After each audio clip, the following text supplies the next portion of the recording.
Hello, my name is Duncan MacDonald, and this is my presentation on my capstone semester with the Nashville Humane Association.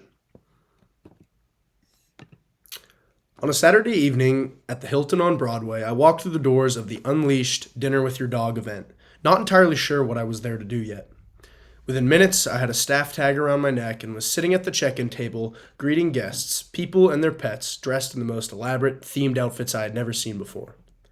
By the end of the night, I had coordinated volunteers, gone backstage behind an auction runway in the middle of a packed dining room, and helped prep celebrity dog walkers before they took on the stage to raise money for animal adoptions. It was bigger, more professional, and more meaningful than anything I had anticipated. That night was my capstone semester in a single evening. This is my supervisor, Brett Hunt. Brett's the person who made the biggest impact on my growth this semester. Working together in volunteer coordination, Brett modeled something I didn't expect to admire as much as I did: correspondence.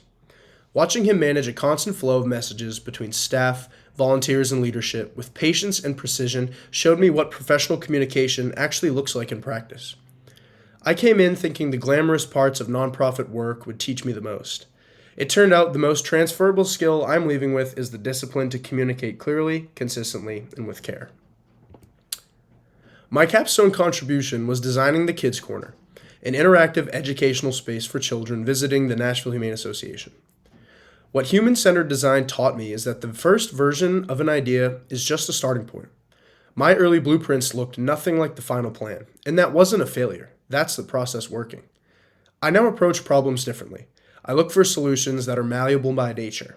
And more importantly, I've trained myself to walk into any organization and notice what's outdated, underutilized, or in need of a creative solution. And that instinct will follow me wherever I go. This was the most isolating semester of my 4 years at Vanderbilt. After stepping away from the football program, I had to figure out for the first time what it means to be just a student without a structure, resources, and identity that football provided. At the same time, I was training for graduate school football and designing a project with no template, no prompt, and no roadmap from leadership. I had to build something entirely on my own initiative. That experience, sitting with the discomfort of not knowing what comes next and doing the work anyway, is the most important muscle I flexed this semester. Systems thinking is what pushed me to zoom out and ask bigger questions. Not just what's happening inside an organization, but what forces are reshaping the world around it. Artificial intelligence is one of those forces, as we all know. I don't know yet which industry I'll pursue, but I know this: the people who thrive will be the ones who understand how to use these tools before they become table stakes.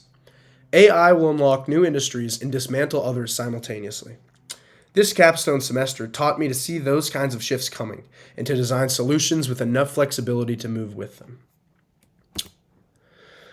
So day one, I walked into the Nashville Humane Association as someone looking for direction, and I now leave as someone who has learned to create it.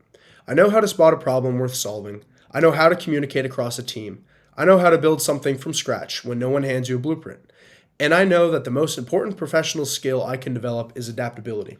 Because whether it's a last-minute change to an event, an evolving project design, or a world being reshaped by new technology, the people who succeed are the ones who stay curious and stay flexible. And that's who I'm becoming. Thanks for listening.